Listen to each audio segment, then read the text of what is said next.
sitten hän kertoi, että sitten suomalaiset ovat oppineet yhteistyön, joka tarkoittaa sitä, että sieltä omista poteroista tullaan kokoukseen ja sovitaan yhdessä, mitä siellä poteroissa tehdään, ja sitten taas palataan takaisin sinne poteroon.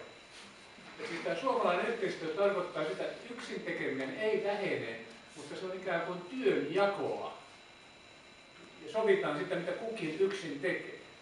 Ja se kolmas taso on sitten se, mitä nyt voi hyvin muistella, kun 20 vuotta sitten Kurt Lindström johdetti Suomen jääkiekkomaajoukkueen maailmanmestaruuteen.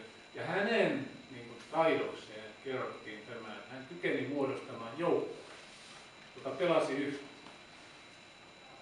Ja nyt tämä työn futurologi sanoi, että tämä on suomalaisten suuri haaste, että kuinka me voimme lopettaa tämmöisen rajojen ylittämisen, moniammatillisuuden, verkostoitumisen, tämmöiset, niin kuin nämä sanat jo sinänsä sisältää sen, että poterot on ihan ok, mutta sieltä pitää vaan nousta välillä juttelemaan keskenään ja palata takaisin.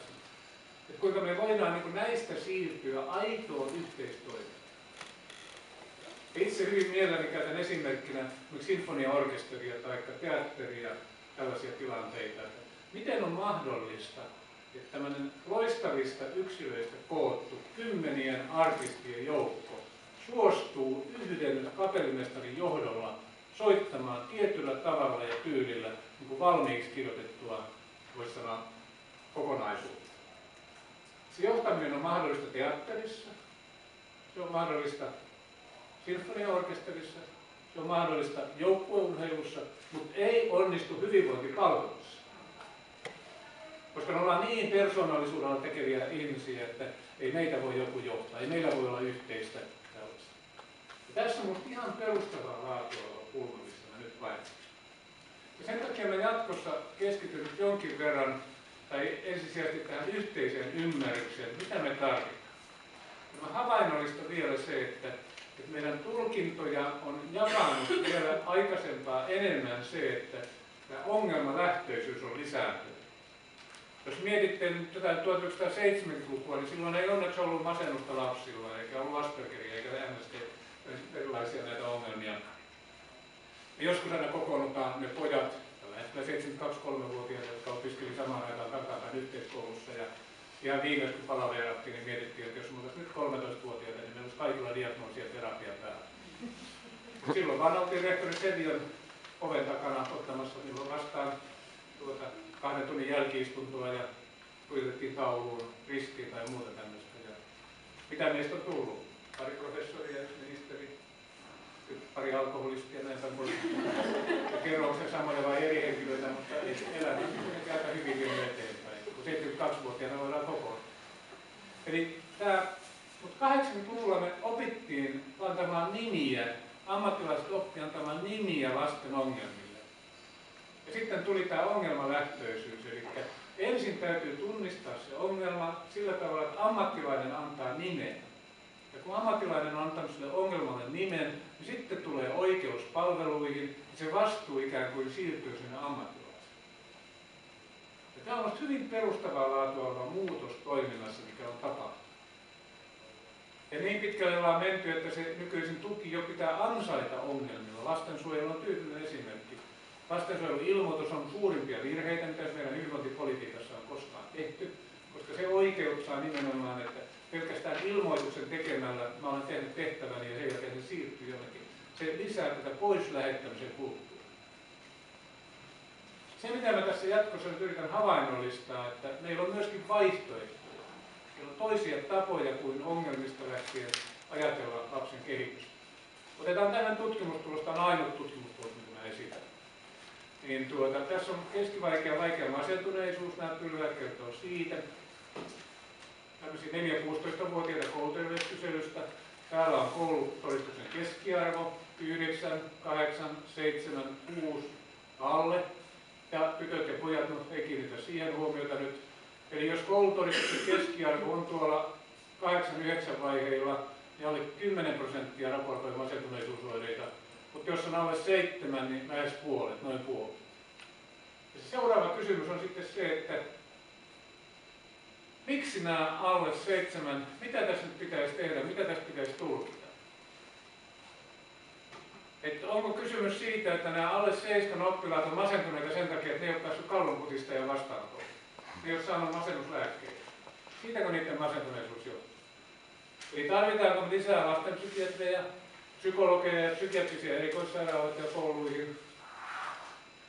No jos mennään ihan mielenterveystutkimukseen, niin sieltäkin löytyy jo vaihtoehtoja. Kansainvälinen kirjallisuus puhuu paljon tämmöistä arkisesta tuesta, joka tarkoittaa sitä, että monasti niin kuin lapset hyötyy eniten, jos niillä on lähellä joku aikuinen, joka katsoo silmiin ja kuuntelee ja joka keskustelee. Ei tarvita mitään terapeutteja sen semmoisia. Kysymys on vaan siitä, että on lähellä joku turvallinen ihminen, joka tässä asioita selvittää. Eikä sen aina tarvitse olla edes aikuinenkaan, vaan se voi olla varttuneempi nuori. Ja jos laitatte tällä hetkellä tuonne Google Scholariin, niin Natural Mentoring ja School, niin sieltä tulee satoja hittejä. Eli tämä on kansainvälisesti hyvin kiinnostava tutkimus. Meillä on vaan se, että meillä on niin nämä ammattiryhmät ovat omineet nämä asiat. Esimerkiksi lasten psykiatrit on pitkään jo korostanut 15-20% lapsista, kuten lasten psykiatrisia ongelmia. Miettikää lasten psykiatrisia ongelmia. Se viittaa siihen, että se ongelma ei ole lapsessa, vaan se on lasten psykiatrisessa. Se sana jo sanoo, siis lasten psykiatrinen ongelma. Eli tavallaan lasten psykiatrit tarvitsevat näitä ongelmia, jotta ne voisivat markkinoida omaa työtään ja omaa aluettaan. He erittäin vähän puhuvat. Muistakoon, että ensin pitää niin kuin tulla lasten psykiatrin vastaanottoon. Ammattiryhmät ja lastensuojelutyöntekijät, tällä hetkellä sosiaalityöntekijät markkinoivat samalla tavalla lastensuojelua. Eli meitä tarvitaan lisää, jos meitä olisi enemmän, niin me ratkaisisimme tämän ongelman. Kaikki ammattiryhmät. Opettajat vaatii pienempiä luokkakokoja. Vaikka mikään kansainvälinen tutkimus ei niin yksiselitteisesti esitä, että pieni luokkakoko sinänsä olisi ratkaisu. Mutta sitten on toinen tulkinta. Että onko nämä murrosikäiset masentuneet alle 7 oppilaat masentuneita sen takia, että niillä ei ole oppimisen kokemuksia, myönteisiä kokemuksia. Ne ei ole saanut kokea oppimisen ilon. Ihan varhaislapsuudesta lähtien. Mikä on jännittävä asia, niin tämä keskustelu oppimismotivaatiosta. Niin katselkaa nyt vaikka 7-8 kuukautta lasta. Minulla on tilaisuus 6. poika on tällä 6. lapsenlapsi on nyt vuoden ikäinen. Ja hänen oppimisensa, ilonsa ja motivaationsa on rajaton, aivan liian suuri. Kun tämmöinen hidas taata katsoo vähän aikaa televisioon, niin seuraavassa vaiheessa on kirjahyllyllä 3. hyllyllä, kiipeä ja muuta semmoista. Ja sitten mielestäni tyypilliset oppimisen piirteet on se, että kaatuilua, loukkaamista ja yhä uudelleen ja uudelleen. Mikään ei, se on todella kiinnostava se kirjahylly. Sieltä saa repiä alas ja sieltä voi pudota ja voi loukkaa, mutta aina uudelleen. Eli se on kaikki niin kuin oppimismotivaation asia. Ihminen on rakennettu sillä tavalla, että alun perin siinä on erittäin vahva oppimisen ilo ja halu. Ja se mitä me teemme on se, että osalta lapsista me sammutamme tämän motivaation. Eli meidän ei pitäisi niinkään puhua siitä, että miksi kouluikäisillä ei ole oppimismotivaatio, vaan siitä, että miten aikuiset ovat onnistuneet sammuttamaan lapsen vietinomaisen oppimisen ilon. Ja nyt nämä kaksi näyttää ihan eri tulkintoja. Eli jos me mennään tästä oppimisen ilon kautta, niin silloin me emme puhu lastenpsykiatreista, emme psykologeista, emmekä erikoissairaanhoitajista, vaan me menemme sinne varhaislapsuuteen, keskilapsuuteen ja pyrimme antamaan oppimisen iloa niillekin lapsille, jotka luontaisesti ja helposti eivät sitä saa. Eli se näyttäisi siltä, että jos sitten jotakin haasteita on, ne tulevat vastaan ja näkyviä 4-5-vuotiaana, jolloin tätä oppimisen iloa pitäisi olla erityisesti tukemaan. Kaiken kaikkiaan mä tulisin sitten siihen, että ei todellakaan riitä, että muurahaiset ahertaa, jos ei me ymmärretä, minkälaista kekoa me tehdään. Ja mä väittäisin, että tämä on meidän ongelma. Vanhempien lisäksi 10 000 ammattihenkilöt ja tuhannet, ehkä 10 000 vapaaehtoiset ja harrastelijat pyörii lasten ympärillä ja yrittää edistää hyvinvointia. Mutta meillä ei ole yhteistä ymmärrystä, niin silloin tavallaan se hajoaa se panos. Ja tulokset eivät ole sellaisia kuin ne pitäisi olla. Se yhteisen ymmärryksen tarvitsisi keskittyä perusasioihin ja olla niin yksinkertaista, että sitä niin vanhemmat voisivat ymmärtää ilman erityisiä ponnisteluja. Ei tarvita mitään erityisiä kursseja ja muuta. Perusäänet iso asia on se, että unohdetaan huolenvyöhykkeet, varhainen puuttuminen, riskien tunnistaminen, ongelmien ehkäisy. Kaikki tämä unohdetaan. Se ei tarkoita sitä, että ne on tarpeettomia, mutta hetkeksi ne voisi unohtaa. Ja voisi lähteä siitä, että voiko lapsen hyvinvointia vahvistaa ilman ongelmien uhkaa. Muutamia ehdotuksia. Se ydinkysymys on, jonka mä nostasin esille, joka on minusta Hämeenlinnassa, onko ketään Hämeenlinnasta? Se on siellä hyvin hahmotettu kaupungin lapsipoliittisessa ohjelmassa, että viime kädessä me rakennetaan lapsille hyvää arkea. Se on se ydinkysymys. Mitä on lapsen hyvä arki? Ja jos ei se luontevasti, luonnonvoimaisesti tule, niin miten me autamme eri rooleissamme sitä, että lapselle kuitenkin tulee hyvä arki? Ja mä otan nyt 5 asiaa tässä, jos ehdin. Lapsen luonnollinen kehitys aikuiseksi, ihan muutama asia. Pärjäämiskyky, kehitysyhteistyö, rakentuva kehitysympäristö, hyvinvointioppiminen, vanhemmuus ja kasvatuskumppanuus. Tämmöisistä teemoista minusta meidän pitäisi yhdessä keskustella. Unohtaa ne ongelmat, huolenvyöhykkeet ja semmoiset ja hakea näitä. Nyt jos otetaan tämä lapsen kehitys aikuiseksi, niin se mikä minua kiinnostaa siinä erityisesti on nämä tämmöinen tavallaan vuorottelu, että meillä on niin kriittisiä vaiheita ja tasanteita. Nyt otetaan keskimääräisesti kehitystä tällä tapauksessa. Että varhaislapsuus on tämmöinen kriittinen vaihe 5-7 murrosiässä ja sitten tämä aikuistuminen. Ja tämä tavallaan erittäin tärkeää meillä olisi oikeastaan ymmärtää, kun lasta katsellaan, että erääkö hän tasainen vaihetta vai onko hän kriittisessä vaiheessa. Ja kun tämä on sitten suuri tämä yksilöllinen vaihtelu, niin se ei riitä, että meillä on vain nämä keskimääräiset tiedot, vaan jopa 3-4 vuoden luonnollinen vaihe murrosiässä on mahdollista. Jotkut himaset kirjoittaa väitöskirjansa 7-vuotiaana ja jotkut matit ei koskaan aikuistu. Eli ne erot on todella suuria. Ja ne näkyy jo varhaislapsuudessa, nämä suuret kehityserot. Ja meillä pitäisi samanaikaisesti tätä meidän tuki- ja palvelujärjestelmää tehdä näiden keskimääräisten vaiheiden mukaan, mutta sen sisällä mahdollistaa sitten yksilölliset erot.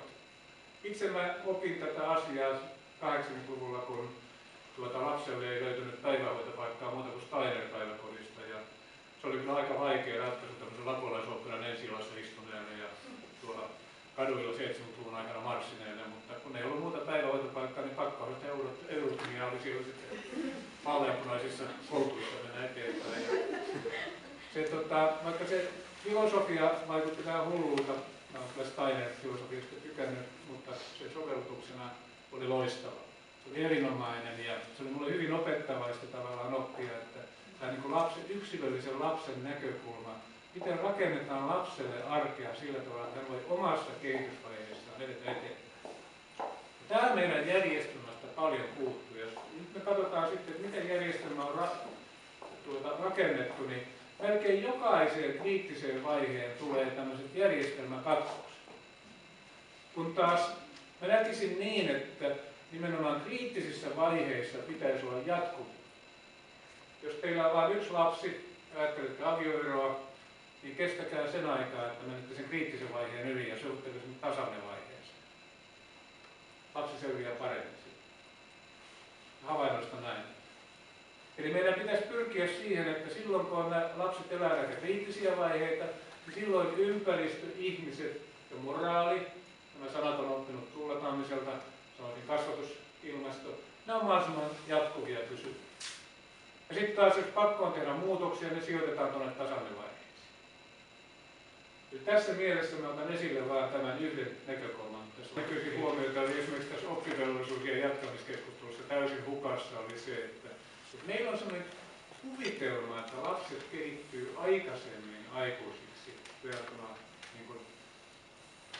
niin viime vuosikymmeniin. Ja se on ihan totta biologisen kypsymisen suhteen. Eli biologinen maturaatio on varhaistunut, eli kasvupyrähdys ja kuukautiset siemensyöksyt tulee noin vuotta aikaisemmin kuin 70-luvulla. Ja sitten vielä kun vanhemmat ja lapset pukeutuu samalla tavalla, käy samalla parturilla, niin 40-vuotiaista äitiä ei jalka 13-vuotiaista tyttärellä, niillä on samat kampaajat, samat vaatteet, samat meikit. Toinen yhtään näyttää vanhemmalta ja toinen nuoremmalta. Mutta Eli tavallaan se, mikä meille on tullut, että me ikään kuin kuvitellaan, että lapset on aikuisia, kun se ulkonäkö on aikuisen ulkonäkö. Mutta se, mihin me vähemmän kiinnitetään huomiota, on se, että aikuisuuden vaatimukset ovat kasvaneet. Sillä kypsyydellä, millä mä selvisin 50-60-luvun vaihteessa alkavan aikuisuuden vaatimuksista jotenkin, ei tänään selviä. Eli tällä hetkellä lapsen täytyy olla kypsempi, jotta hän selviäisi aikuisuuden vaatimuksista kuin 30-40 vuotta sitten. Ja tämä tarkoittaa sitä, että hitaasti kypsyvät ovat vaarassa. Ei ne himaset ole vaarassa. Ei ne, jotka siirtyy peruskoulun jälkeen suoraan jatkokoulutukseen, jolloin kaikki selviä linjoja, vanhemmat tukee kaikki muuta tämmöistä. Niille ei ole tätä 4. kriittistä vaihetta. Mutta sen sijaan se on hitaasti kypsynyt tai erilaista. Ja silloin me tarvitsisimme tämmöisen suojaverkon jatkoa tuonne 20 ikävuoteen saakka aina. Nythän meillä on ihan toisinpäin. Eli me tuetaan niitä, jotka menestyy hyvin. Siis paras julkisen sektorin polku on korkeakoulutuksen eteen. Kaikki on selvänä, tuki pyörii 25-vuotiaassa saakka vai eteenpäin. Seuraavaksi tulee ammatillisen koulutuksen linjat. Ja kaikkein huonoin tuki on niille, jotka eniten tukea tarvitsevat. Ne on projektiruokaa, jota raha-automaattiyhdistys tarvitsee voidakseen myöntää elämysleirin rahoituksia järjestöille ja näin päin. Lapset pitää ensin hukata, jotta etsivä työ voisimme löytää. Ja muuta tällaista. Eli tämä on hyvin suuri yhteiskunnallinen eriarvoisuus. Ja todellakin nämä hitaasti kypsyvät ovat koko linjan itse asiassa alusta lähtien on vaarassa. Me oletetaan, että 7-vuotiaat kaikki on kypsiä ensimmäisellä luokalla, ei pidä paikkaansa. Jos poika ei ole kypsä 7. luokan ensimmäisen luokan yhteisöön, mitä se tekee? Se häiritsee. Ja joutuu sitten helposti tämmöiseen noidakin ja näin. Ja palaan uudelleen siihen, että tämä yksilöllisten vaihtelujen näkeminen ja huomioonottaminen on tärkeää. Ja nyt meillä on valitettavasti nämä normaalisuuden rajat ovat kaventuneet, eli täytyy olla yhä kapeammin tietyssä muotissa, jotta sopisi tähän palvelujärjestelmään. Tämän palvelujärjestelmän aukot ovat tiukemmin samanmuotoisia. Pitää olla 3 tai 4 tai jotain semmoista. Ja jos olet vähän epämääräisempi, niin sä et mahdu siihen palvelujärjestelmään. Sitten tulee tämä poislähettämisen kulttuuri, eli sen jälkeen sut lähetetään tänne terapiajärjestelmän tai kontrollijärjestelmän piiriin. Eli kasvava osa lapsista opetetaan asiakkaiksi sen takia, että kuvitellaan, että se vastaus löytyy vastaanottopuolelta.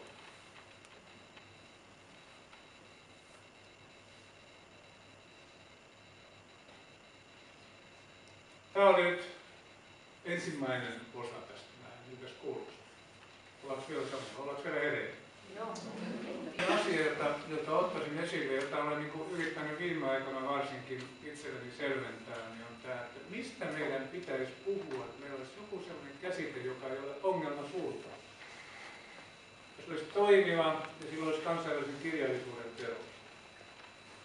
Jos mennään pidemmäksi historiaan, niin hyvin mielenkiintoisen keskustelunhan on nostanut tämmöinen vähän niin kuin filosofisesti orientoituva kirjoittaja Antonovski, jonka ideat lähti siitä, että hän seurasi, miksi ihmiset selviytyvät keskitysleiristä ja vankilassa. Ei siis sitä, että miksi ne tuhoutuvat, vaan sitä, miksi ne selviytyvät. Mutta hänen ideansa on jollakin tavalla minulla on ollut ainakin aivan liian tämmöisiä populistisia ja tutkimukseen perustumattomia, vähän niin kuin korpifilosofin Juudas Käkriäisen ajatuksia, jotka on saanut suosia just sen takia, että ne on niin epämääräisiä ja yleisiä, että niitä on helppo tukea. Mutta sitten tässä 10 vuotta sitten mä löysin tämän resilienssin kansainvälisestä kirjallisuudesta ja siitä mä olen kovasti innostunut. Eli se on lähtenyt liikkeelle tuolta psykologian piiristä, anteeksi nämä kirjoitusvirheet täällä. Ja sitten se levisi niin kuin perheen resilienssiin ja sitten sitä on viimeiset 10 vuotta tai 15 vuotta sovellettu hyvin laajasti, esimerkiksi turvallisuuspolitiikassa, merenkulussa ja muualla. Niin kaikille näille on ominaista tämmöinen tietty perushaaste, eli miten selvitään arkielämän kriiseistä, arkielämän haasteista. Eli arki tuottaa vastaan pienempiä tai isompia kriisejä, ja se on se mielenkiintoinen kysymys on se, että miksi jotkut ihmiset, miksi jotkut yhteisöt selviytyvät. Ja tästä tulee tämä resilienssin perusluonne, Ja mä suomentaisin sen pärjäämiskyvyksi osittain siksi, että tarvitaan oma käsite, jotta se ei sekaannu. Meillähän on tämmöisiä kuin työkyky, oppimiskyky, opiskelukyky, tämän tyyppisiä sanoja olemassa. Mutta tämä pärjäämiskyky ei sido sitä mihinkään ympäristöön, vaan se on yleinen käsite samalla tavalla kuin resilienssi. Se ydinasia on siis se, että miten ihmiset, yhteisöt selviytyvät haasteista ja mieluummin ilman asiakkuutta, ilman vastaanottokäyntiä, ilman konsulttien palkkaamista. Miten selvitään? Ja silloin puhutaan pärjäämiskyvystä. Ja silloin se tarkoittaa myös, että tärkeintä ei ole suojeleminen vastoinkäymisiltä ja kriiseiltä. Tärkeintä ei ole se, että lapsi suojellaan näitä erilaisia tilanteita. Otan hyvän esimerkin, että silloin kun Siikasten Vuorijärvellä ajettiin räkätinpesiä 50-luvun alkupuolella puista, niin ei siellä ollut kumirouvetta alla suojelemassa meitä. Ja lähinnä ainut, mikä tuli vastaan, oli se, että vaatteita ei saanut pahasti rikkoa, koska sen jälkeen oli paitsi ne paikat kipeitä, joille pudottiin, niin oli myöskin takamus ja korvat kipeitä, koska vanhemmathan kasvatti siihen aikaan hyvin paljon kehon muistin kautta. Siis meidän ei pitäisi niinkään suojella lapsia tai suojella organisaatioita tai perheitä, vaan opettaa selviytymään kriisistä sillä tavalla, että me muokataan ympäristöä, me muokataan palveluja, muuta tukea ja sillä tavalla sitten esimerkiksi lapsille vahvistetaan tätä mahdollisuutta palata hyvään arkeen. Elämään kuuluu kriisejä, elämään kuuluu putoamista, mutta se konttaaminen ei ole ongelma, vaan se nousee. Tämä on se ydinkysymys. Jos me ajatellaan, miten me voidaan vaikuttaa pärjäämiskykyyn, niin mä otan sitten vielä, mulla ei ole aikaa siihen, mutta mä oon hyvin ihastunut tämmöisen hyvinvointipääoman käsitteeseen. Eli että kun lapset syntyy, niin ne saa tietyn yksilöllisen hyvinvointipääoman, joka kuluu ja uusiutuu koko elämän ajan. Ja väestötkin on tietyllä tavalla, voidaan ajatella, että niillä on tämmöinen hyvinvointipääoma, joka kuluu ja uusiutuu ja näin päin pois.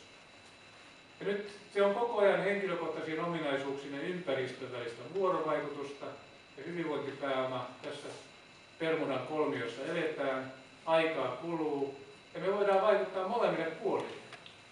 Ei vain pelkästään tänne yksilöllisiin ominaisuuksiin, vaan myöskin ympäristöön ja palveluun. Ja semmoista pärjäämiskyvyn hyvä käsitteellinen ominaisuus, että se sama käsite toimii molemmilla puolilla. Eli me voidaan puhua lapsesta, me voidaan puhua perheestä, me voidaan puhua kunnasta, me voidaan puhua Suomen valtiosta. Ja tällä hetkellä meidän pärjäämiskykymme ei välttämättä ole ihan hyvässä vuosissa. En tiedä, onko se illalla parempaa, kun hallitusneuvottelut alkaa. Pahaa pelkää. Ja tässä yhteydessä tietysti kiinnostavaa on tämä lapsiperheen pärjäämiskyky, joka muodostuu hyvin monista asioista. Siellä on perheen elinolot, äidin hyvinvointi, isän hyvinvointi, parisuhde, kasvatusosaaminen ja vanhemmuus, läheistuki, sisarukset ja sitten lapsen hyvinvointi. Eli jotenkin meidän pitäisi ymmärtää perhettä kokonaisuutena. Ja nyt on hyvin jännää se, että me ollaan pitkälle kehitetty tämä lapsen hyvinvoinnin arvio. Siinä meillä on kaikenlaista, vaikka sekin on jakautunut eri sektoreille. Mutta jos menet kysymään, että miten perheen hyvinvointia pitäisi arvioida. Olen itse asiassa yrittänyt myöskin kansainvälisesti, kun vielä tähän asiaan innostuin tuossa 10 vuotta sitten ja oli vielä näissä kansainvälisissä verkostoissa mukana, niin sama pätee muuallakin maailmassa. Meillä ei ole kehittynyt tämmöistä perheen hyvinvoinnin arvioinnin metodiikkaa ja lähestymistapaa, vaan me lähdetään sieltä, että meillä on lastensuojelu arvioi perhettä, pahoinvoinnista lähtien, lastenpsykiatria arvioi ja näin päin pois. Ja sitten perhetyökin ratkeaa sillä tavalla, että se on ongelmalähtöistä. Kun noin 15 vuotta sitten ensimmäisen kerran aloin ottaa esille keskustelua siitä, että voisiko meillä olla sellaista perhetyötä, joka ei lähde ongelmista. Ja muistan hyvin, kun istuttiin Jyväskylän ammattikorkeakoulun johtokunnan huoneessa ja paikallinen rehtori ja muut pomot oli paikalla. Ja mä sitten esitin, että voisiko ne aloittaa tämmöisen kurssin, tämmöisen opintojakson, perhetyö, joka lähtee niin perheen vahvistamisesta, eikä siis ongelmista. siellä pyöriteltiin päätä jonkin aikaa, että ei meillä ketään opetettu. Et meillä perheen lähestyminen täytyy olla ensin ongelma ja sitä kautta lähtee perhetyö. Mutta mitä on sellainen perhetyö, joka toimii aikaisemmin? No nyt esimerkiksi Imatra on aika mukavasti kehitellyt tämmöisiä malleja, eli alkaa syntyä ja Jyväskylässäkin on jo koulutusta ja tässä on alkanut tulla jo aika tavalla asioita eteen. Kolmas tematiikka on kehitysyhteisöt ja niistä koostuvat kehitysympäristöt. Ja perusasia lähtee tästä, että ihmistä ei voi löytää yhden nahan sisään. Tämäkin on tullut mukana sieltä 70-luvulta ja joka nuorena oppii sen vanhana taitaa, niin näitä pitää toistaa. Mutta tämän voi sanoa myöskin hienommin, eli tavallaan ihmiseksi kehitetään vuorovaikutukset toisten ihmisten kanssa, kuulumisen yhteisöihin on välttämätöntä, lapset ja nuoret ovat lauma-eläimiä. Erittäin tärkeää on se, että me siirrämme aikuisten asiakkuuskäsityksen lapsiin, mutta eivät esimerkiksi lapset käy koulussa sen takia, että ne on asiakkaita, jotka tilaa palveluja koulusta, vaan ne käy sen takia, että siellä on kavereita. Lapselle on erittäin tärkeää tämä hyväksytyksi tuleminen. Tuossa Osmo jo puhui tästä parisuhteesta, jossa on hyvin tärkeää se hyväksytyksi tuleminen. Niin vielä tärkeämpää lapselle on se, että kaikissa niissä yhteisöissä, niin tulenko minä hyväksytyksi sellaisena kuin olen, puutteistani riippumatta. Tästä on hyvä väitöskirja muuten Rovaniemellä pari vuotta sitten julkaistiin väitöskirja, jossa tutkittiin 25-30-vuotiaita vankeja ja heidän peruskoulukokemuksiaan. Yksi tärkeimpiä asioita oli se, että he kokivat, että heitä ei hyväksytty siellä peruskoulussa. Että he olivat ihmisinä ja oppilaina huonoja. Ja sitä kautta sitten monella tavalla tuli vastaan vaikeuksia. Bronfenbrenner, kuka tuntee? Kiitos vielä, jotkut lukee klassikoitakin. On tärkeää, että kukaan ei saisi päästä ammatillisesti, ei saisi saada palkkaa lasten kanssa tehdystä työtä, ellei ole lukenut Bronfenbrenneriä. Tai pidätyskerralla vähintään 60%. Kokeellisesti se laskee normaali. Tämä Bronfenbrenner toi tämän ekologisen tarkastelun, eli tavallaan hän jakoi niin kuin maailman lapsesta lähtien tämmöisiin tasoihin, jossa oli mikro, makro, meso, eksosysteemi ja tällainen. Ja se on ollut niin kuin sinänsä tärkeä lisäys hyvin psykologiseen suuntautumiseen. Mutta minusta se ei ole vielä tyhjentävä, vaan me tarvitaan oikeastaan toisenlainen näkökulma tähän, eli yhteisöihin, tämmöisiä rinnakkaisia, jotka menee sieltä mikrotasolta makrotasolle. Se tarkoittaa sitä, että tämmöinen kehitysekosysteemi, jos käyttäisin tämmöistä sanaa, tämä ekosysteemi on nykyisin moderni, meillä on bisnesekosysteemi ja muuta. Lapsen kehitysekosysteemi rakentuu rinnakkaista kehitysyhteisöistä, perhe, asuinalue, päiväkoti, koulu, harrastukset, katu, media, tällaisia. Ja jos ajattelee, että nämä on aika selviä perhe, eikö niin, päiväkoti, koulu, asuinalue, no harrastukset. Lapsilla on yhä enemmän tämmöisiä pitkäkestoisia harrastuksia. 13-vuotias tyttö ei ehkä ole kauhean kiinnostunut muodostelmaluistelusta, mutta kun hän on siellä treeneissä käynyt jo 5 vuotta, niin vaikea on lopettaa, kun kaverit on kaikki sieltä. Esimerkki elävästä elämästä. Ja no kadulla mä tarkoitan sitä vapaa-ajan hengailua, ostarilla ja muualla. Media on tämmöinen ehkä kaikkein suurin muutos tässä. Harrastusten lisäksi täytyy muistaa, että harrastuksetkin sellaisena, mitä nyt on varsin uusi ilmiö. Mä esimerkiksi silloin, kun mä elin 50-lukua, niin aloisin 3-14-vuotiaana innostua urheilusta siinä määrin, että sikäläisten Tuomaalan ja muiden idolien innottamana aloin kesällä tehdä lenkkejä.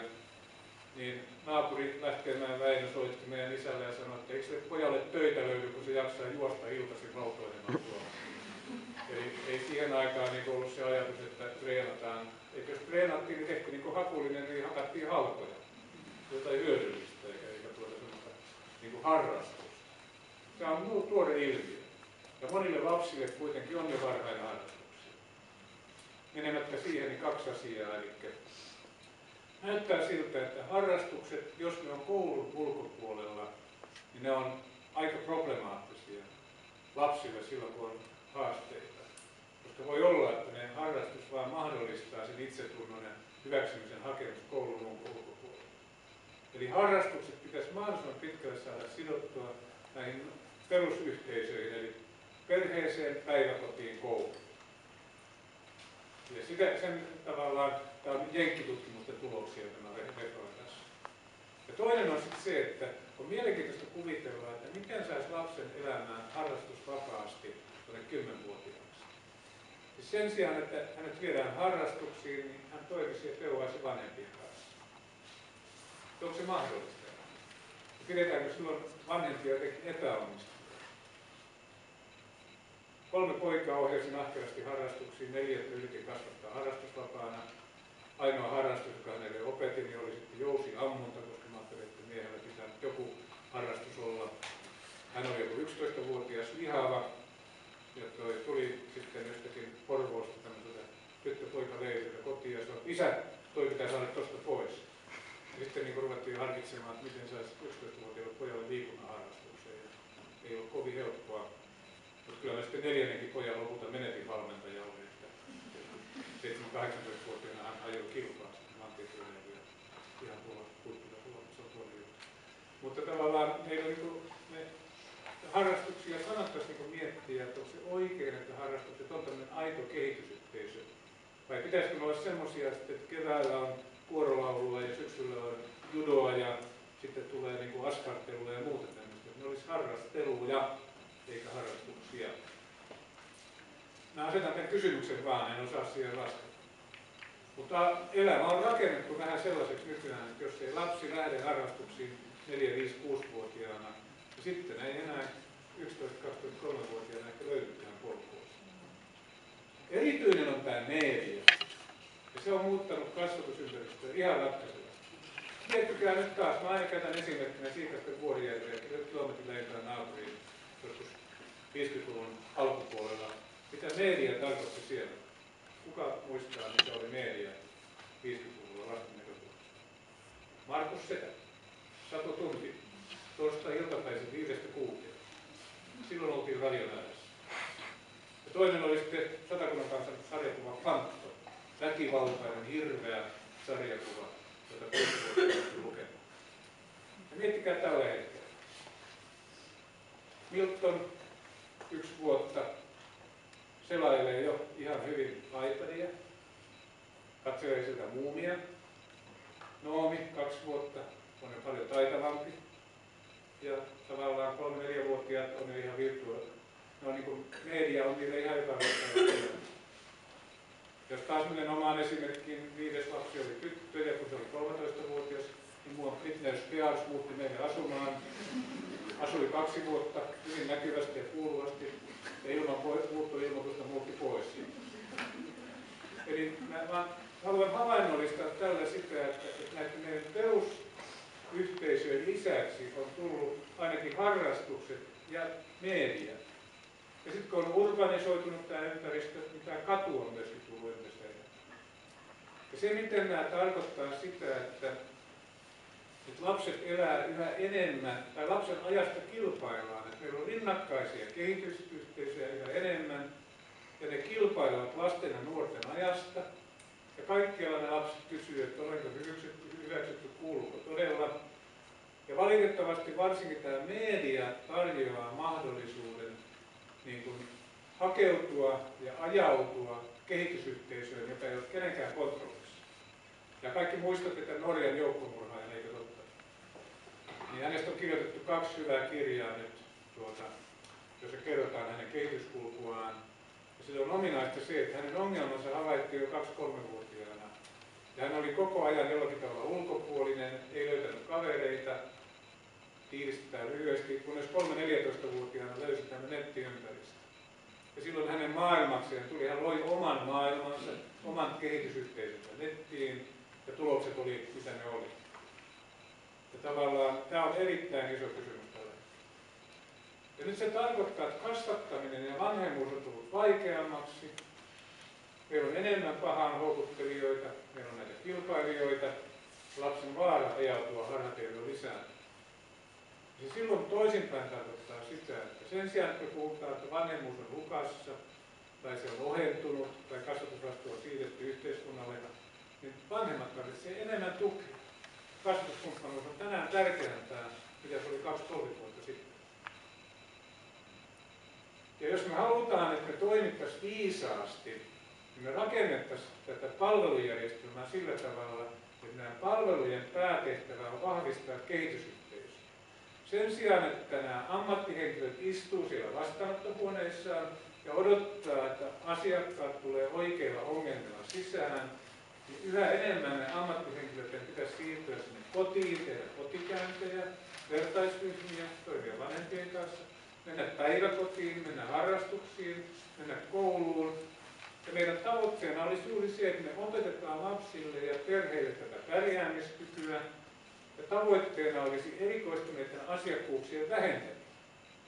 Ei se, että me houkutellaan ihmisiä vastaanottohuoneisiin, vaan pyrittäisiin siihen, että mahdollisimman moni lapsi kasvaisi aikuiseksi riittävällä pärjäämiskyvyllä ilman, että on tarvinnut käydä vastaanottohuoneessa. Totta kai ne vastaanottohuoneet on välttämättömiä, niin tarvitaan, mutta tämä on suuri linja. Ja tällä hetkellä mä väittäisin, että meidän iso ongelma on se, että nämä ammattihenkilöiden armeija, joka on koko ajan kasvanut, niin se etääntyy tästä lasten hyvästä arjesta, sinne omiin lokeroihinsa. Ei rakenneta lasten hyvää arkea, vaan rakennetaan hyvää peruskoulua, hyvää lastensuojelua, hyvää neuvolatyötä, näin. Ja sen pitäisi nyt jotenkin sieltä päästä takaisin enemmän sinne arkeen.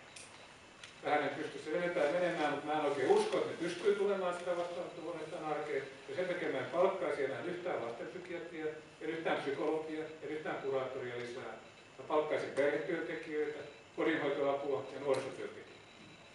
Ja niin lähellä lasta, eli perhetyöntekijöitä neuvolaan, päiväkotiin, alakouluun, nuorisotyöntekijöitä yläkouluun, toisen asteen oppilaitoksiin. Ja tällä tavalla täytettäisiin sitä väliä perheiden arjen ja ammattihenkilöiden kanssa. Ja jos me näin tehtäisiin, niin silloin tämä nykyinen ammattihenkilöiden määrä riittäisi hyvin, tai sitä voitaisiin suoraan vähentää. Pääosin elämäntyönä ja voisi sanoa palkkani ja tehtäväni ansainnut eskiä tutkimisella. Ja 90-luvulla on tullut siltä, että tämä ei toimi lasten keskuudessa. Meidän täytyy hakea joku toisenlainen näkökulma, että riskeistä lähteminen ei toimi. Ja siihen aikaan sitten kirjallisuudessa alettiin puhua tämmöistä terveyden lukutaidosta ja sitten myöskin voisi sanoa, että lukutaidon ja hyvinvoinnin tutkijat toisensa.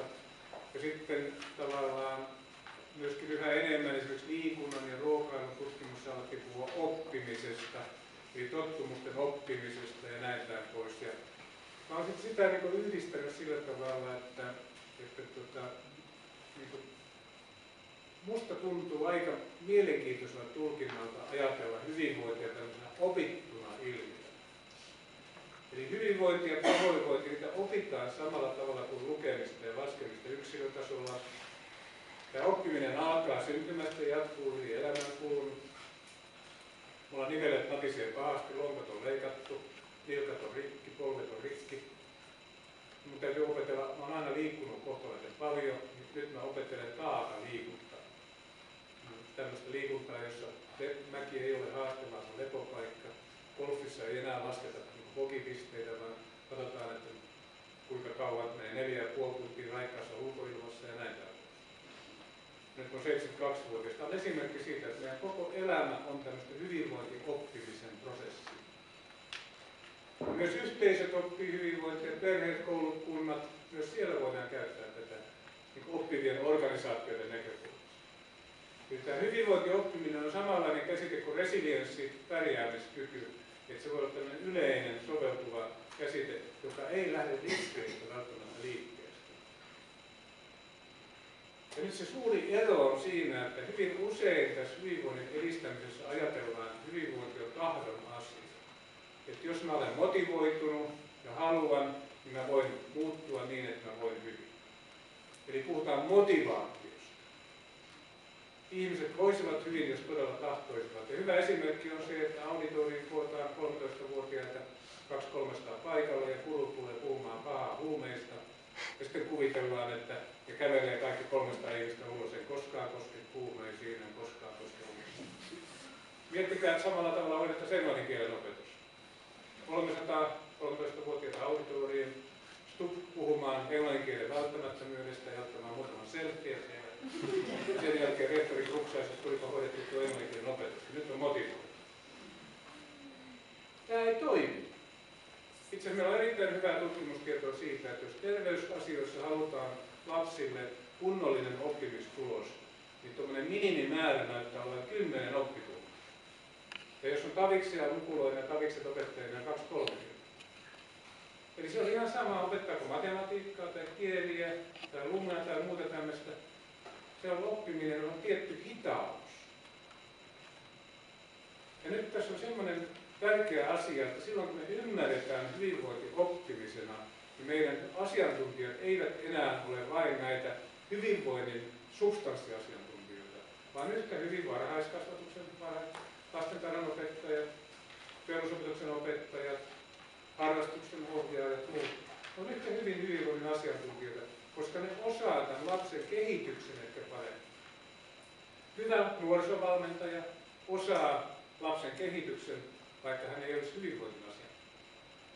Itse asiassa meillä on ihan tutkimusnäyttöä siitä, että 8-vuotiaana opettajien arviointi lapsen hyvinvointiennusteesta pitää paremmin paikkansa kuin terveydenhoitajien, vanhempien tai lapsen oman vastausten perusteella. Eli opettaja kykenee eri ammattihenkilöistä parhaiten tai lähellä olevista henkilöistä arvioimaan lasten hyvinvointia monestakin eri syystä. Meillä on harvoilla 25-30 lasta, referenssi on isempi, ei olla lähellä. Vanhemmillahan on lasten hyvinvoinnin suhteen tämmöinen sammakko-ongelma, eli jos hitaasti lämmittää kattilasta vettä, niin sammakko ei ymmärrä hypätä pois siitä, koska se on vaihtolämpöinen ja ei tajua, että tässä tulee ongelma vastaan. Me ollaan niin lähellä lapsia, että me ei huomata hitaita muutoksia, mutta sen sijaan niin opettaja huomaa ne paremmin.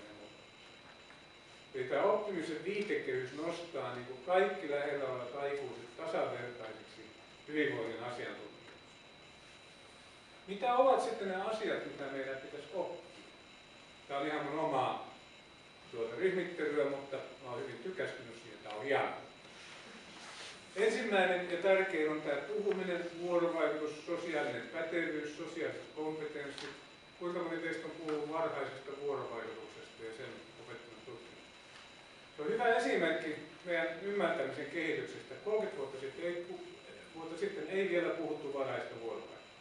Nyt me tiedetään, kuinka tärkeää se on ensimmäistä viikosta lähtien. Jotkut väittää, että jopa sillä on merkitystä, että soittaako raskauden aikana Mozartia vai AC/DC:tä tai Wagneria, mutta siihen mä en vielä usko. Mutta voi olla, että joskus joutuu siihenkin uskomaan. Eli ihan ensimmäisestä elinpäivästä lähtien vuorovaikutus on tärkeää ja lapsi oppii sitä koko ajan, joka vaiheessa. Ja tämä on tulevaisuuden yhteiskunnassa yhä merkittävämpi asia. Silloin kun me siirrytään siitä yhteistyöstä yhteistoimintaan, tiimitoimintaan, silloin juuri tämä kyky tulla toimeen erilaisissa tilanteissa toistensa kanssa on aivan olennaista. Toinen on oppimaan oppiminen, jonka nostan esille. Kolmas on elimistön ja mielen viestin havaitseminen, tulkinta ja sanottaminen. Ja vasta sitten tulee tottumus. Arjen rytmit ja ajankäyttö, liikkuminen, ruokailu, unilepo, rentoutuminen, itsehoito. Jos tällä hetkellä saisin valita, mitä pitäisin lasten, voisi sanoa, terveystietoisuudessa tärkeimpänä, niin mä opettaisin rentoutumista. Suunnitelmaisesti, miten rentoutetaan. Jyväskylässä me ollaan vähän tehty semmoista, se on yksi koulu, kokeili sitä, että oppitunteihin liityttiin tämmöisiä 5 minuutin rentoutumistuokioita. Se oli hyvin jännä, että aluksi niin 3-14-vuotiaat pojat varsinkin niin pisti vähän niin kuin ranttariksen.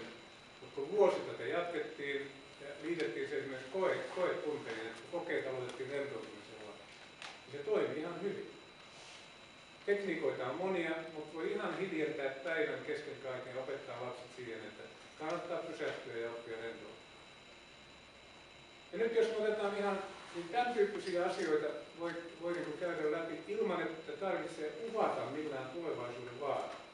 Ei tarvitse sanoa lapselle, että jos et muutu, niin 30 vuoden päästä saat keuhkosen. Ei tarvitse uhkailla. Ei tarvitse motivoida, vaan se motiivi tulee onnistumisen kokemuksesta. Se kun itse kokee, että se arki toimii, on hyvä arki, se onnistuminen tulee sieltä. Otetaan vähän esimerkkiä tästä sosiaalisesta pätevyydestä. Sitten on Liisa Keltkangas-Järvinen kirjoittanut hyvän kirjan. Älkää lukeko sitä kiitymysosuutta, kun sieltä puuttuu lisää lähes kokonaan. Mutta muuten se on erittäin hyvä kirja. No lukekaa sekin, mutta älkää välittäkö sitä.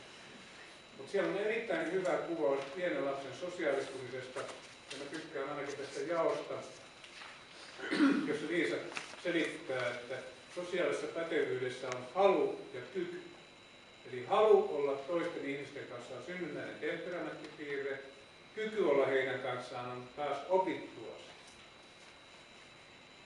Ja tavallaan se halu antaa niin kuin lähtökohdat, mutta siitä riippumatta kaikilla on mahdollisuus oppia kykyä.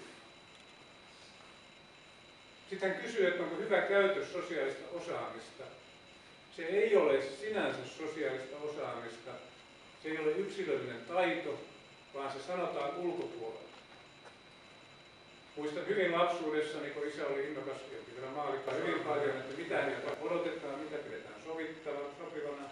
Ja silloin syntyy tämmöinen sosiaalisen osaamisen noidankehä. Eli jos mennään kielteiseen puoleen, niin on hitaasti kehittyvä lapsi, ei osaa toimia ryhmässä rakentavasti. Muut vastaa torjunnalla, ei tule hyväksytyksi, ei saa palautetta, ei opi, osaaminen ei kehity ja noidankehä on valmis. Ja toisinpäin taas voi ajatella, että tämä kulkee toiseen suuntaan. Ja tässä on suuria sukupuolieroja. Täytyy nyt muistaa se, että tämä on yhdestä meidän tutkimuksesta, oli täällä muitakin tutkimustuloksia kuin se ensimmäinen. Eli tässä on niin 0–10 arvosanat sosiaalisessa osaamisketjun mittarin mukaan. Ja katsotaan, niin tytöt on selvästi poikien edellä kiitettäviä ja saa paljon useammat. Ja kun mennään tänne hylättyjen puolelle, niin siellä on 17% poikia ja 6% tyttöjä. Nämä on 13-vuotiaita. Kaikissa sosiaalisen pätevyyden mittareissa pojat kehittyy hitaammin kuin tytöt. Ja varhaisemmat tiedot on nyt 5–6-vuotiaista lähtien tällä hetkellä käytettävissä. Eli tämä on vaan sama kuin biologisessa kehityksessä, niin pojat vaan kehittyy hitaammin.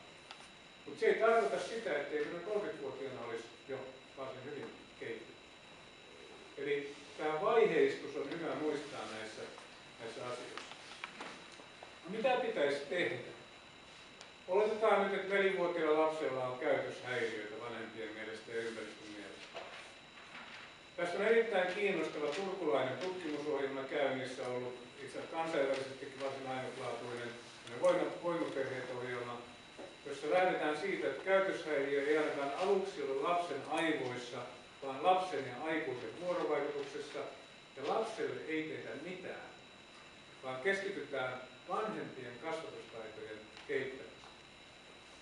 Tämä on aivan ratkaiseva oivallus se, että jos lapsi käyttäytyy jollakin tavalla ei-toivotusti, se ratkaisu ei ole huomion kiinnittäminen lapseen, vaan työskentelemisen lapsen ympärillä olevien aikuisten kanssa. Ja tässä on nyt tehty tämmöinen 300–500, on kaikilla perheillä mukana 250 koiriryhmässä, kontrolliryhmässä. Ja se mitä on tehty, niin on internet-ympäristössä järjestetty vanhemmille tämmöinen kasvatustaitojen opetteluohjelma ja puhelinvalmennus. Eli joka viikko yksi opintojakso internetistä ja joka viikko puhelinvalmentaja soittaa ja käydään läpi asioita. Ja nyt näyttää siltä, että tulokset on paljon parempia kuin se, että nämä lapsia ja vanhemmat tulee vastaan. Eli valmennetaan vanhempia, mutta nyt on tullut esille se, että vanhemmat ei riitä, vaan pitäisi valmentaa myöskin päiväkotihenkilöstöä. Ja harrastaa kaikkia niitä aikuisia, jotka on lapsen lähellä. Mitä vaikeampi käytöshäiriön tilanne on, sitä tärkeämpää on se, että kaikki lapsen lähellä olevat aikuiset toimii jonkun yhteisön näkemyksen mukaisesti. Leville pysähtymättä 3- ja 5-vuotiaiden lasten kanssa. Eli tavallaan se on niin sisään rakennettu lapselle sille, että hän pakottaa ympäristön toimimaan viisaasti. Mutta jossakin vaiheessa nämä viestit alkaa kulkea tietoisuuden kautta. Eli tulee havaitseminen, tulkinta, sanoittaminen, toiminta. Ja sitten se, että osaako korjata sitä omaa toimintaansa, tajuaako, että kysymys on ympäristöstä. Ja sitten kolmas vaihtoehto on se, että siirtyykö tämä mielialakemiaan, eli sammutetaan nämä viestit, eikä tarvitse niitä korjata, eli päihteet, tupakointi, tykisteet, lääkkeet. Tämä on se ketju, josta meidän pitäisi yhä enemmän miettiä. Missä vaiheessa esimerkiksi oire-sanasta tulee lapsen kieltä? Minkä ikäisenä lapsi alkaa puhua päänsärystä? Muistakaa omia lapsia. Ja muistatte, milloin lapsi alkoi oppia englantia, mutta ette muista sitä, milloin hän oppi oirekieltä. 4-vuotiaat erittäin harvoin puhuu oirekieltä. 7-vuotiaat jo sujuvasti. Mä havainnoistan vaan tällä sitä, että keskeinen hyvinvoinnin alue, kun tämä mielen ja elimistön viestien kuunteleminen ja tulkinta, niin se on jäänyt meiltä ulkoa. Se on niin kuin luonnonvoimaista.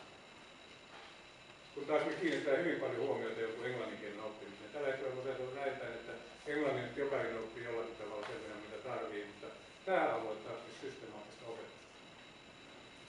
Ja sitten on erittäin perustavaa laatua sukupuoliero taas tässä, eli toistan tässä tämmöistä 13-vuotiaan pojan ainekirjoitusta. Se on pojan ainekirjoituksesta just tyypillinen, lyhyt ja terävä. Eli miehet ja naiset, miten ne eroavat toisistaan, opettaja kysyi. Ja poika kirjoitti näin selkeän lyhyen aineen. Eli miehet kuolevat nuorina, mutta naiset kärsivät enemmän. Eikä siihen enempää sanoja tarvitse, jos siinä oli. Ja tämä on itse asiassa kaikkien tutkimustulosten niin tietynlainen perusviesti. Jos kuolemaa käytetään indikaattoreina, niin miehet voi huonommin kuin naiset, mutta jos oireisuutta käytetään indikaattoreina, niin naiset voi huonommin. Ja siellä taustalla on sellainen yksinkertainen tosiasia, eli biologisen lisääntymisen erilainen tehtävä. Eli naiset joutuu biologisen lisääntymistehtävän takia seurustelemaan enemmän mielensä ja elimistön kanssa. Kuukautiset, odottaminen, imettäminen, vaihdevuodet, kaikki nämä pakottaa niin kuin seurustelemaan elimistön kanssa. Miehelle se 3 sekuntia ei paljon mitään opettaa. Ja tästä on seurannut ihan suuri kulttuurinen ero. Eli naisilla on oma kieli, oma tapansa, oma keskustelunsa. Ja miehet taas on aika tavalla analfabeetteja, nämä on niin lukutaidottomia näiden asioiden suhteen. Ei se tarkoita sitä, että tämä olisi niin lajityypillinen. Naisten kesken on vaihtelua, miesten kesken on vaihtelua. Mutta tässä on kuitenkin suuri sukupuoliero. Jos me ajateltaisiin, että me halutaan lisätä hyvinvointia, niin lapsuudesta alkaen meidän pitäisi jotenkin tukea tätä lasten kykyä havainnoida, kuulla näitä elimistöisiä ja mielisen viestejä ja tulkita niitä viisaasti ja oikein ja toimia oikealla tavalla sen tasapainon saavuttamiseksi uudelleen. Eli lisätä pärjäämiskykyä tässä suunnassa. Ja sitten näyttää siltä, että pojat tarvitsevat enemmän tukea kuin tytöt. Viimeisenä asiana on kasvatus ja kasvatuskumppanuus. Ja otetaan ihan tuore asia. Eli tämän päivän Hesarissa Eero Heinäluomaa haastatellaan ja hän toteaa siellä, että yksilön hommia ei voi sysiä yhteiskunnan hoidettavaksi. Heinäluoman mukaan yksilön on otettava enemmän vastuuta esimerkiksi lasten kasvatuksesta. Tämä on hyvin tuttua puhetta. Tämä tulkinta on historiallisesti hyvin uusi. Itse asiassa tämmöistä puhetta ei juurikaan löytynyt 1960-70-luvulla, vaan silloin ymmärrettiin kasvatus tämmöiseksi kaikkien lapsen lähellä olevien aikuisten yhteiseksi tehtäväksi. Jos mennään jonkin suurperheen aikaan ja tämmöiseen, niin silloinhan lasta kasvatti lainausmerkeissä modernin saman talon koko kylän. Ja meillä on hyvin jännää, että tämä julkinen sektori investoi sukupolvien uusiutumiseen varsin paljon. Eli karkean kukaan ei tarkkaan tiedä, ei ole laskettu, mutta jotain alle 18-vuotiaiden palvelut, siinä 10 miljardia euroa vuodessa. Siellä on kymmeniä tuhansia ammattihenkilöitä, itse asiassa satoja tuhansia ammattihenkilöitä. Ja yli 80% näissä universaalipalveluissa, neuvolat, varhaiskasvatus, koulutus, oppilas- ja opiskelijoita. Soten osuus on alle 20%. Sivistyksiä näiden alle 6%. Silloin on aika mielenkiintoista se, että kuitenkin päivähoito ja koulut ja oppilaitokset on kodin rinnalla lapsen tärkeimmät kehitysyhteydet. niin miksi sitten väheksytään niiden merkitystä kasvatuksessa? Jos te ajattelette lapsen ajankäyttöä, niin vanhempien kanssa, päivähoidossa, koulussa, niin on aika lailla tasavertaisia nämä ajankäytöt, kun nukkuminen tuotaan pois. Miksi meillä on yleistynyt tämmöinen yksilöllistäminen kasvatuksessa? Jos mennään taaksepäin historiassa, otan yhden esimerkin, niin 74 Mannerheimin lastensuojeluliitto julkaisi lapsipoliittisen ohjelman. Jos löydätte sen jostain, kannattaa lukea. On erittäin viisasta pohdintaa ja vahinko, että meillä ei samanlaisia enää ole tuotettu. Onko sen ylös, yritän saada sen Joo, kannattaa lukea. Ja siellä muun muassa todettiin, että kasvatuskeskustelulle on ominaista kasvattajien hämmentävä asenteiden ja suositusten heilahtelu.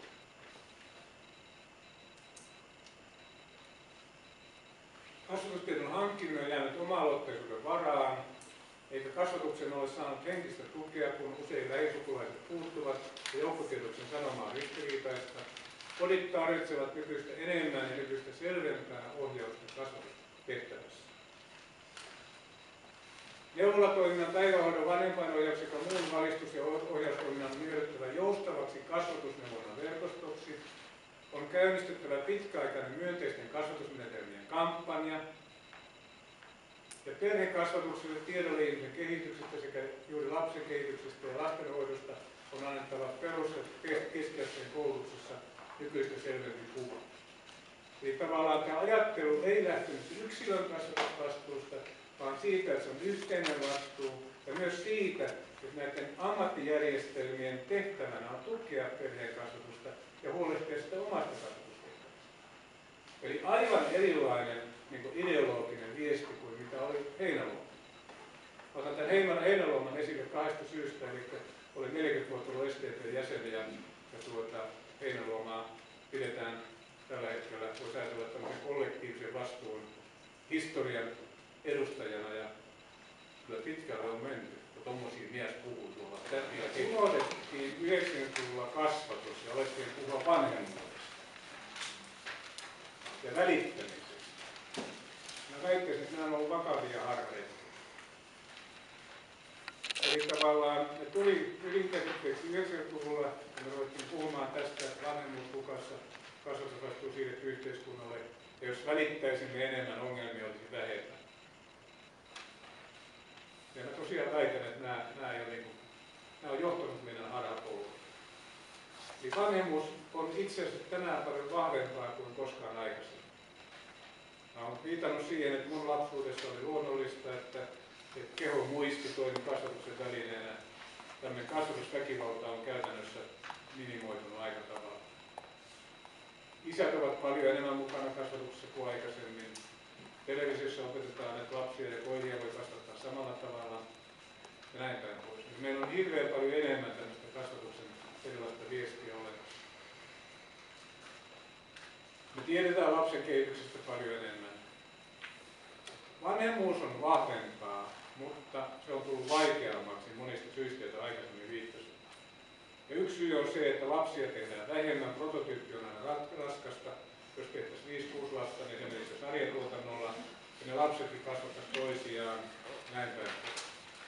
Eli tavallaan meillä on se tilanne, että kun vanhemmat ei osaa tai ei jaksa, niin lapsi on suuremmassa vaarassa, mitä se oli aikaisemmin. Ja tämä vanhemmuuden kritiikki haittaa kasvatuksen tukemista. Ja kaikki ollaan mietitty, että ollaanko me hyviä vanhempia, hyviä isiä, hyviä ei. Ja sitten kun joku kysyy tätä vanhemmuuden kritiikkiä kyseenalaiseksi, niin seuraava kysymys on, että onko mulla erokorvatkin. Se menee ihan persoonallisuuteen, syvälle sisälle. Mulla on veresliha. Oletko epäonnistunut isänä ja äiti? Se tarkoittaa sitä, että on aika luontevaa, että kun vanhemmuutta arvioidaan, niin syntyy muutos vastaviin. Millä oikeudella sä tulet mun vanhemmuutta arvioida? Vanhemmilla on korkea kynnys hakea ammattiapua, kertoo Mannerheimin lastensuojelun vuosiraportti. Osa kokee, ettei saanut apua. Ja sitten pahimmillaan kohtaamiset ammattilaisten kanssa ovat lisänneet syyllisyyden ja riittämättömyyden tunnetta. Itse asiassa kaikki lapsen lähellä olevat aikuiset ovat kasvattajia. Vanhemmuus on ominaisuus. Se on henkilökohtainen ominaisuus. Mutta kasvatus perustuu taitoon ja osaamiseen. Se on tämmöinen niin kuin ammattitaitoon verrattava asia, jota ihmiset ei voi opetella. Näin mä jakaisin tätä. Ja siksi mä jättäisin vanhemmuuden sivuun ja keskittyisin kasvattamiseen, koska silloin se on yhteistä kaikille kasvattajille. Siis se ei rajaa sitä vanhempia, vaan sieltä tulee opettajat, harrastuksen ohjaamat, naapurit, kaikki. Mä palauttaisin sitä vanhan kasvatuskeskustelun ytimeksi ja jättäisin vanhemmuuden sivuun. Vanhemmuus on vähän samantapainen kuin lihavuus tai tukan väri tai rotu tai tämmöinen. Se on yksilöllinen ominaisuus. Kasvatus on sen sijaan osaamista ja taitoa. No vähän kasvatuksesta, niin mistä se rakentuu? Välittämisen lisäksi meillä on itse asiassa sitoutuminen, osaaminen, keskeisiä asioita. Ja sitten tulee myös jaksaminen. Eli jos ajattelee, mitä mokia tulee kasvatuksessa, niin välttämättä ongelmana ei ole sitoutuminen, ei osaaminen, vaan jaksaminen. Ei on väsynyt, toimii tyhmästi. Ja mä itse asiassa jättäisin tämän välittämisen pois. Mä keskittyisin sitoutumiseen, osaamiseen ja jaksamiseen. Käytän usein esimerkkinä sitä, että silloin kun tein vielä lääkärityötä ja päivystyi paljon, poliklinikalle saattoi tulla tämmöinen keski-ikäinen mies, vähän vaikuttavia aineita nauttineena viimeisen 30 vuotta, kaikista reiistä ulostaneena, ja sitten suihkussa ei ollut käyty aikoihin eikä muuta semmoista. En voi sanoa, että olisi rakastanut tai välittänyt, mutta huut kipsattiin ja haavat ommeltiin ammattitaitoisesti. Niin sitoutuminen voi toteutua ilman välittämistä. Se tarkoittaa myöskin, että lapsen kanssa on hetkiä, jolloin ei kauheasti sitä murrosikäistä välitä sillä, että mä juuri lainausmerkillä. Mutta kun olen sitoutunut kasvattamaan, niin huolehdin.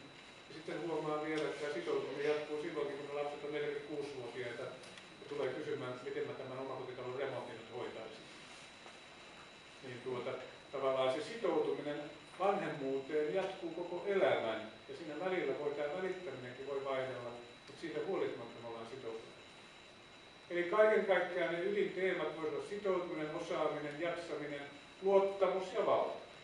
Näiden kanssa pyöritään. Jotain tällaisia yleisesti analysoisin, ja meidän pitäisi olla analysoida kasvattajia.